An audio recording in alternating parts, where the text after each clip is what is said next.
Ready to dominate at the plate? Blast Baseball is trusted by more major league and college teams than any other hitting solution. The Blast sensor attaches to the knob of any bat, providing real-time feedback with every swing.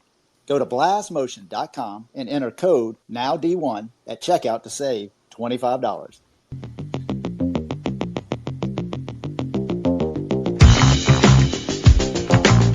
All right, everybody, it is 9 o'clock. Let's get right into it. We do this show every Monday through Thursday at 9 p.m. Eastern on Twitter Spaces.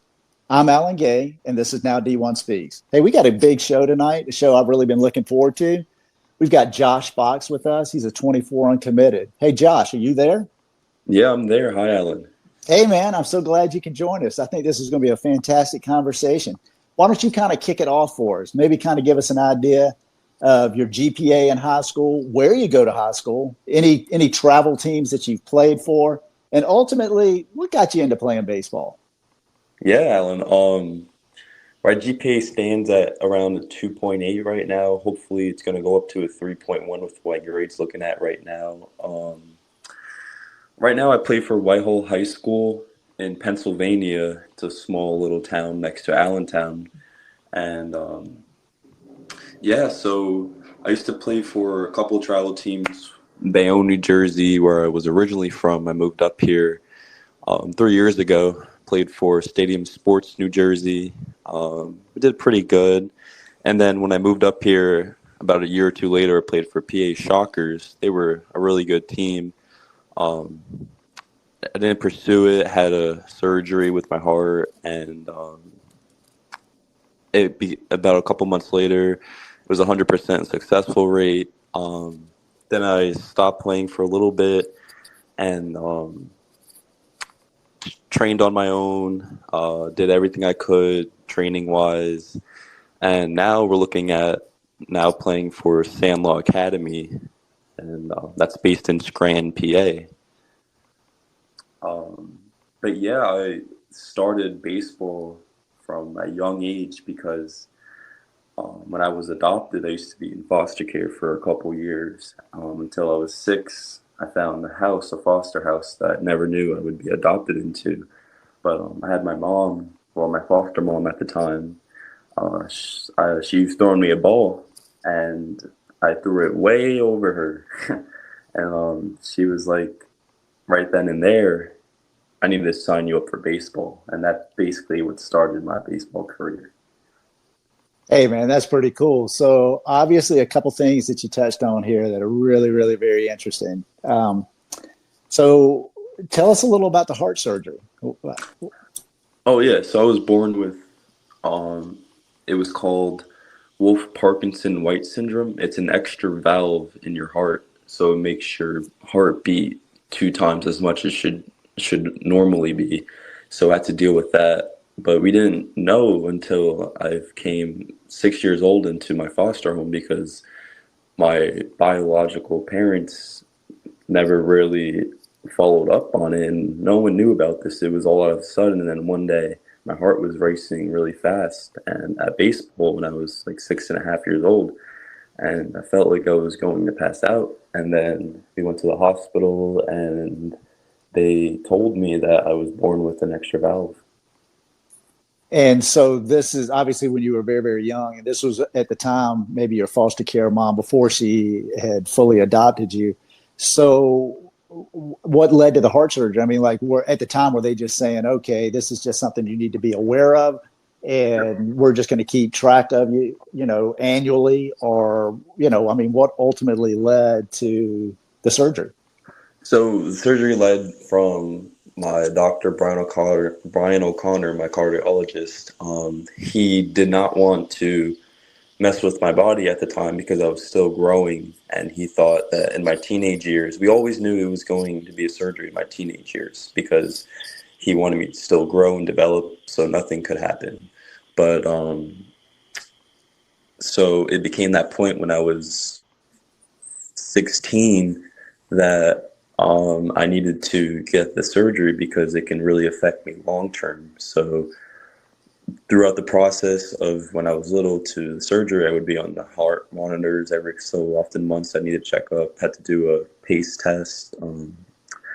Needed to do a cardiologist test, which was you had to run 2 miles on the treadmill. You had to hold the heart monitor for a couple days to follow your heart rate and how's your body doing. And that's basically what it was.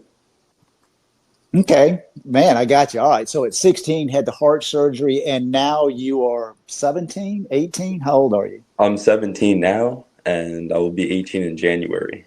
Gotcha. Okay. All right. Well, fantastic, man. It sounds like you're doing really, really well. My understanding is, and we can get into this just a little bit. Hey, you were playing baseball this weekend. You were a guest for another team.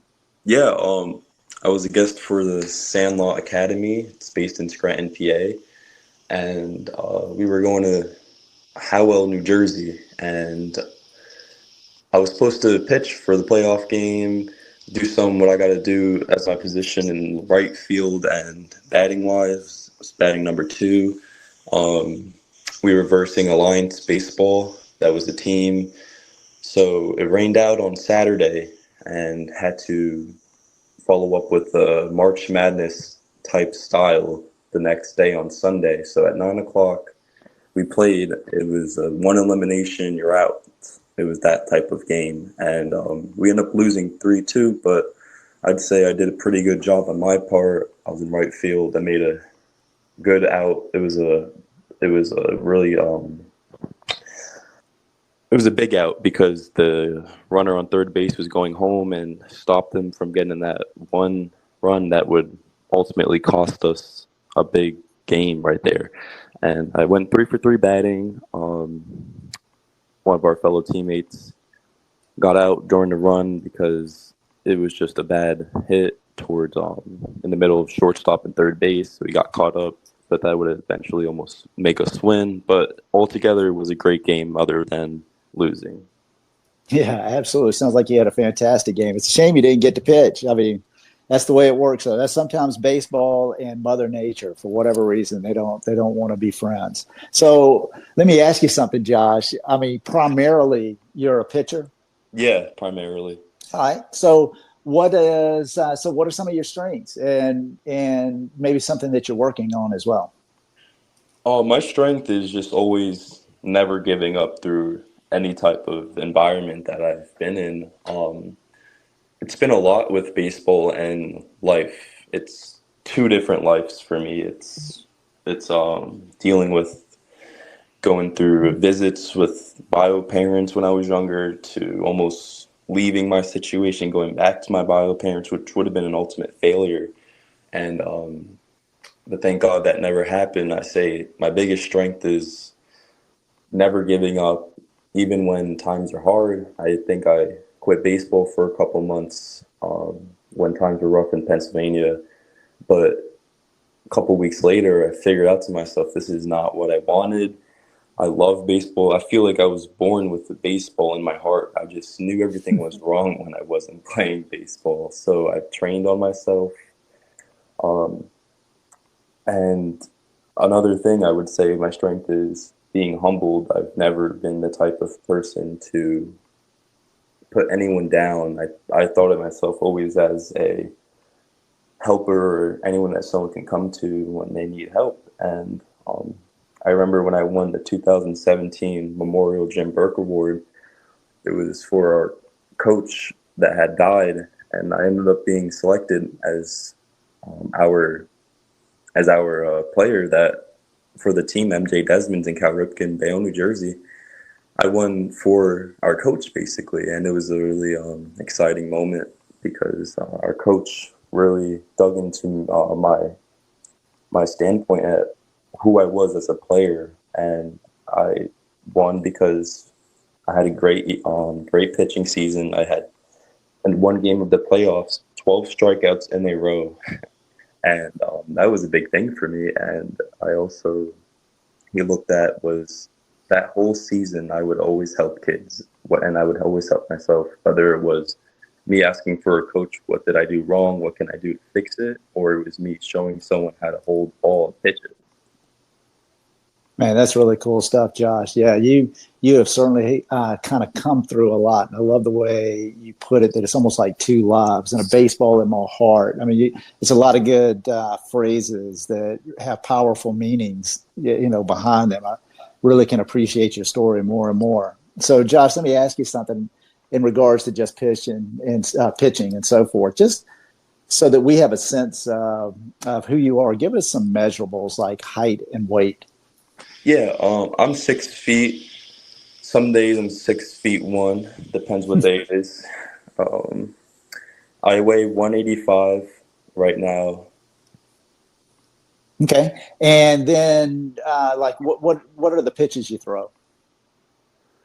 My favorite pitch I throw is my screwball, but with all of my arsenal, I throw a fastball, two seam, slider, and a screwball.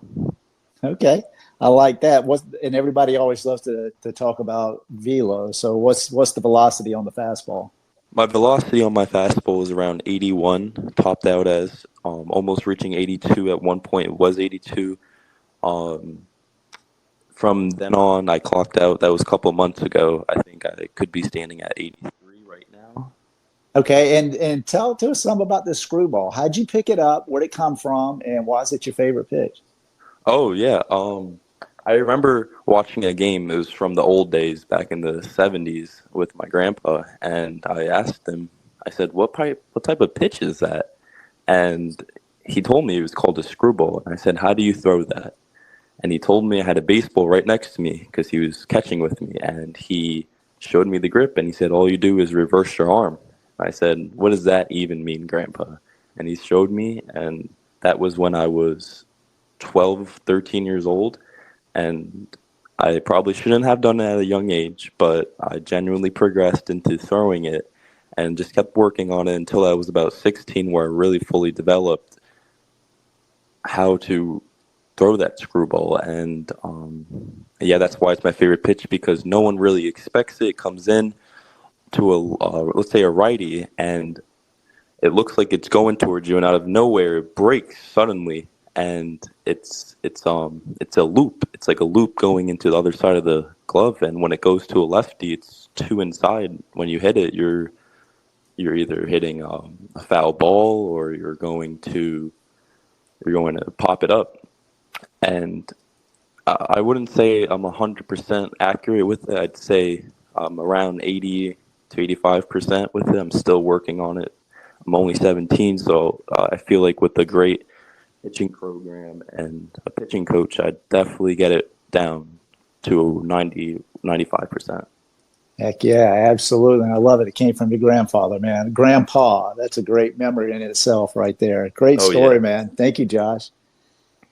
Hey, anyone that's joining, thank you so much for being here. We absolutely appreciate it. If you did get in late, don't worry about it. We record this space, so we'll be able to retweet it out in its entirety, and you can hear it from the beginning. So tonight we're speaking with Josh Fox. He's got an incredible story. He's a 24 uncommitted primary pitcher. He's had some health adversities that he has come through and is just really doing very, very well. 6 foot, 185 pounds, got a great pitching repertoire as well. So earlier, Josh, we were talking a little bit about probably some motivation, and you kind of touched on a couple things where maybe you even had considered quitting baseball and kind of came back from that. And then you also touched on maybe some memorable moments that you've had on the field. And I found one of this really intriguing. You had mentioned that you had won an MVP award, and one of the things that you had accomplished while you were pitching was striking out 12 guys in a row, I believe. Tell it to us a little bit more, not only about that MVP award, but really what happened in this game. How did you end up striking out 12 guys? Yeah, it was a very memorable moment for me in my life. It was my last year on the team before leveling up to Little League. It was our playoff game. It started off as a great game. My coach was telling me to throw these. I first warmed up throwing softballs. It was a good way to start up.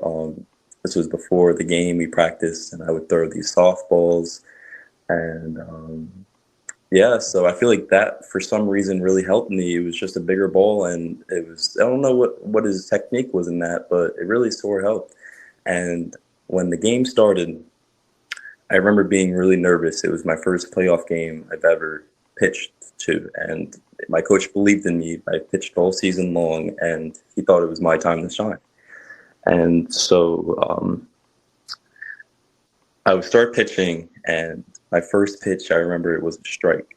And then I kept, so my thing was, I put my glove next to my face, and my glove at that time was a very special glove because it came from my adopted father, and he said someone gave it to him, right? It used to be an old baseball coach. So I took that very heartfully, and every pitch I would think to the glove for some reason. I would say, let's do this. And I kept throwing the fastball, and everyone would strike out, and another one. And then the umpire behind the plate, he seemed like he knew what he was doing. I mean, he kept on calling strikes. There was no balls. He was on point that game. And then this person who runs the game, there's like a back, and it was like an announcer, and every time I would get a strikeout, he would say, and there's another one for Josh Fox, and another one, and then it kept on going. Each one, it was like 3 strikeouts, 4 strikeouts, 5 strikeouts, 6 strikeouts, and each inning, my coach would say, "How's your arm?" And I'd say, "It's perfectly fine. I mean, it's been the best it's ever been." And I just remember being so happy that um, I reached 12 strikeouts, and when the time I was done, it was the fifth inning, um, and I ended up retiring at that point for my baseball, pitching wise that game, and I would hit, and I had gotten a 3 RBI hit to deep center field, and we ended up winning that playoff game, which eventually led us to the championship. That was really, really cool, man. I love that. That was in New Jersey? Yeah, in 2017. Okay, man. What an awesome, awesome experience. I mean, I mean, obviously, it made a lot to you. It meant a lot to your parents. I mean, it's something that you have really remembered. Love the glove. Who did you eventually find out who was the glove from? Oh, we never found out. And I still have it actually. It's standing right in my room next to my 2017 award. That's cool, man. And I like the let's do this. Good stuff, Josh. Really enjoying this evening, man. You're a great guy. Hey, let me ask you something about your academics, and baseball and health, even. How do you balance all three? I mean, it's a big commitment academically, certainly a big commitment athletically, and you also have a commitment just health wise as well. So, what are you doing to really kind of keep everything in perspective and still be successful? Yeah, it's a struggle, definitely. Even though it might be a struggle, like where I came from, obviously, I always fight it. So what I would do is I'd get extra help after school if I needed to, especially with math. That's one of my breaking points. I will do my work in school when I need to all the time, so then I can barely have any homework, so then I can practice later on.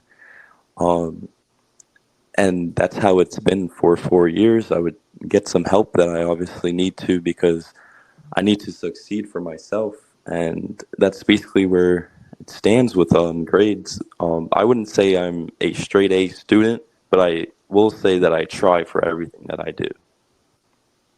Absolutely, man. You're doing a fantastic job all the way around. So let me talk about some people that are involved in your life as well. Yeah. And let's think athletically. Mm. Have there been any particular players or coaches that have really been influential in your development?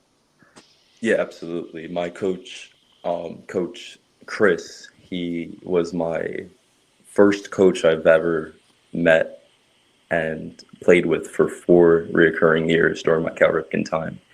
He helped me throughout my worst times. He knew about my adoption. He knew about, I mean, not adoption, but being in foster care. He knew about what I was dealing with, and he would mentor me in a way. He would show me what baseball was about meeting people, about finding true friends, about having fun, about winning, about everything that I wasn't thinking about in the real world. He would basically almost not even have me think about what I was dealing with. That was one of the um, most sentimental moments I'm thinking about right now, because he definitely changed me.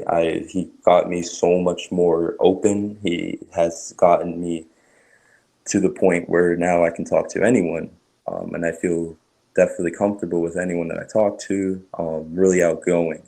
And another thing he did the impossible. He made me a lefty catcher. Now tell me where you've seen a lefty catcher at, and and it shocked everyone. But I'll tell you, he did a good job. I did what I needed to do as a catcher. Obviously, didn't um, I didn't do that later on in my career because it was just something that he thought he can do. He put me on third base because why not? He was a coach that cared so much about me and wanted to see what any other of his players can do. And he did the impossible, and that's what I loved him as a coach. Man, that's cool stuff right there. Really helped in your development as a person as well. I love that. Yeah. And just hey, man, no odds are against you. You can just do anything that you really kind of put your mind and spirit into and yeah, just take it on. That's good stuff, man. That was definitely his goal, too. Yeah, I would say he achieved it. Good stuff, Josh. You're really doing a fantastic job. I got to tell you, I'm enjoying this evening very, very much.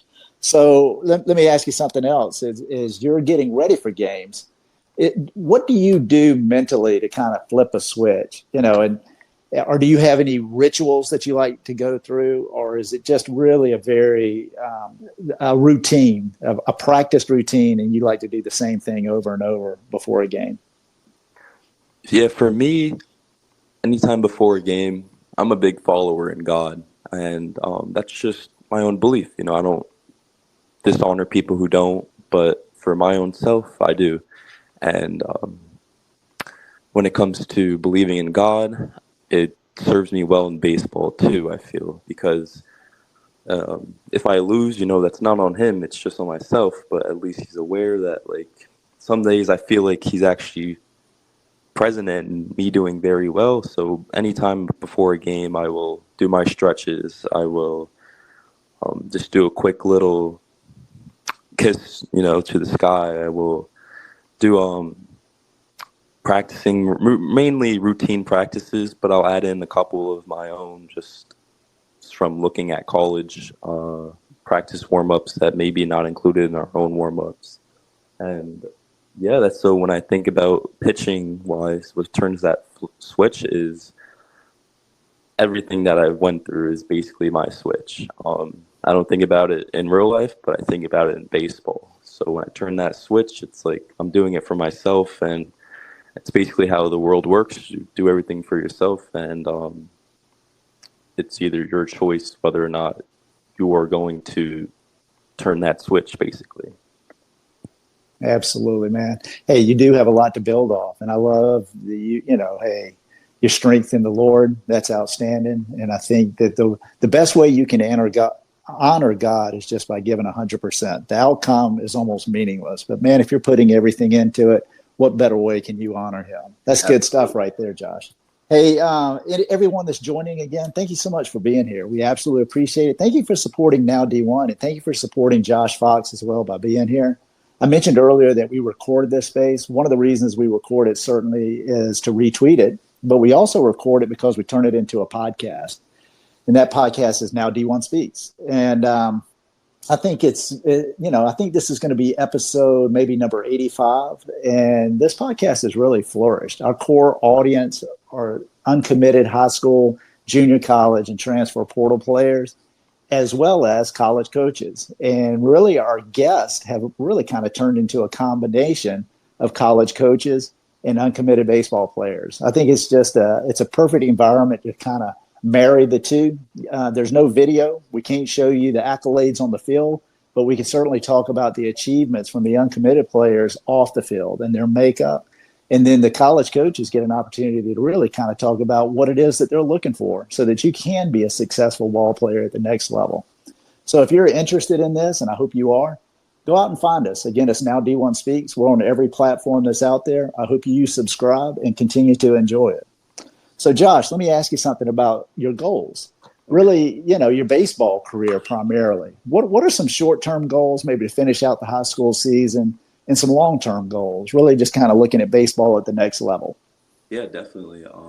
I know that with the proper training and the best training possible, a good pitching program, and just a break, I can 100% be a molded creation. My talent is there, but there's so much more improvement, so much more room for improvement within myself, more room for muscle growth, more room for anything a coach can offer that I would take in a heartbeat. I will always give my 100%. So my short-term vision would be majoring in criminal justice as my plan B, as my plan A. But for long-term, my vision is playing for any team for the major leagues. That's everyone's, that's every kid's dream. My favorite is personally the Mets, and yeah, that's basically my short-term and long-term goals. Yeah, absolutely. Those are fantastic goals. And I got to tell you, somebody that's 6'1", 185-pound, left-handed pitcher, got 3 really good pitches, one mixing in a screwball. I think there's a lot to work with there. I love that, Josh. So in order to play, at the next level, hey, you got to be recruited as well. Maybe kind of talk to us a little bit about your recruiting experience wherever it is, and just kind of give us a sense of how it's going. Yeah, so my experience with the recruitment process has just been recently. I'd say I was in a cage. I didn't know about the colleges and these deadlines. And I think that's mainly because of moving, because when I was in Bayonne, New Jersey, I remember being in Little League, and the last game before my high school, this was in the springtime, fall, somewhere in that. I remember Coach Hoffman. He was the head coach, still is at Bayonne High School.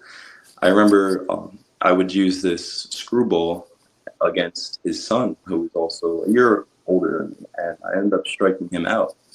And at that game, that coach pulled me aside at the end and said, "Hey, would you like to join us for our baseball high school workouts?" And I was like, "Sure, I would. Thank you so much for this opportunity." And then later on, I had to tell him that I was moving to Pennsylvania. He tried every way he can to have me stay in Bayonne because he thought of me as a future prospect. And that's what goes for recruiting-wise, as in I didn't know about this. Forwarding now, since it's been very recent, I'm looking at a couple schools up in New York, whether it's D2, D3, or JUCO schools. Personally, one will be Plattsburgh University, D3 up in New York. Sonny Sullivan, JUCO, that's ranked 23 in New York, and Mount St. Vincent, which is in New York. That's my recruiting so far. A couple offers, but if a D1 coach said we have a great program, come with us, and a D3's coach said we will offer you a spot on a team on a roster with a good pitching program, I'm going to take that D3, because I definitely need to make a mark for myself with any chance I can get to pitch. To me, the level doesn't matter. That's like saying, like a poor kid can't be rich, but he definitely most definitely can. I can take a spin off this quote. If you build yourself, they will find you. Like in the movie, I just need a chance to play as much as I can to improve, while also having a program that can take care of my arm, which is like my heart and soul. Yeah, absolutely, Josh. There's no question about it. You just need an opportunity, man. That's why I'm so happy that you're on this show. You never know what may happen and come of this as well. Let me ask you something. And again, man, this has just been an awesome, I have really, really appreciated the time that we've been able to spend together. I think you got a tremendous future. I mean, you got such a great story, and you got a great confidence about yourself. I love your passion. I think that you were really, really blessed to find the foster parents that turned into your adoptive parents that are really just your parents now. And I think that's so cool. And obviously a loving family. You think back to your grandfather teaching you a pitch, the glove, being rewarded for your efforts with the MVP award that you won for the coaches as well, and then just having that a memorable event. I think you just got a lot to build off of. You're just doing extremely well for yourself, and I think you just got a tremendously bright future. There's no question. I mean, you got a nice level way about yourself when you're talking, a sense of maturity. You have a lot to offer, Josh, and I think the what's to come next is literally just beginning for you. So with all that in mind, though, we do need to wrap it up, and I would say, and I got to believe you're going to have some really great advice. It's one of my favorite questions. If you had the opportunity to talk to someone younger, kind of maybe think back to little league days, and the story that you were telling about yourself as well. And there's some kids that are really good at baseball, and they want to be good for as long as they can be. What kind of advice would you really give a younger kid? Yeah, my advice is make a bang for yourself. When you hear a gunshot, your head is turning. So make a bang for yourself. Make people's head turn. Stay humbled, stay focused, and let yourself be a beast in the game and a student outside of the game. When it comes to athletics and when it comes to academics, don't be an athletic student. You need to be a student athlete. It's two different life experiences. If you're not feeling adrenaline in your system before a game, you're just not playing it right, simply.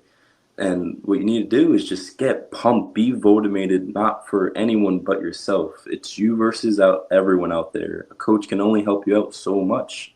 And you need to make connections, whether it's a teacher, a friend, a coach. And I never knew about all these college headlines and anything, so do your research 100%. One thing that I've heard a million times is never give up, and I take this to like a heartbeat. Like I take this to my heart because I didn't, and I let's say I learned to surf in 4 days, not from swimming lessons and paying money, $200, $400, but by watching the wise seniors surf. And you have to think like they know what they're doing. And I followed the same arm movement. I followed how to get up. I followed how to balance and went to that advice for them to do better. So don't be afraid to ask questions because nobody else is asking it. Think about if anyone else is thinking the same way you are. Be different, be respectful, be a beast, and never let yourself go down without a fight. Put 100% effort in. Man, that's great advice. Be a beast. Let's do this. Baseball in my heart. I tell you, man, you're on the right track. And again, Josh, I've absolutely enjoyed this evening, and I hope you have as well. Oh, I've most definitely had. I enjoy being on here. This is a great opportunity, and I appreciate this so much. Hey, well, thank you so much for those kind words. And I really can't think of a better way to kind of end this evening. So everyone, again, who joined, thank you very much for being here. We look forward to you coming on again tomorrow night. And I hope you will go out and find Now D1 and Now D1 Speaks and subscribe. So thank you very much and good night. Hey, let me ask you something. Are you ready to dominate at the plate this season? Blast Baseball is the #1 hitting improvement solution, trusted by more major league, college, and travel ball teams than any other. The Blast sensor attaches to the knob of any bat, providing real-time feedback with every swing. Metrics are automatically sent to a smartphone app, generating insights that allow you to analyze and improve your hitting like never before. Go to blastmotion.com and enter code NOWD1 and you will save $25 at checkout. Unlock your potential with Blast.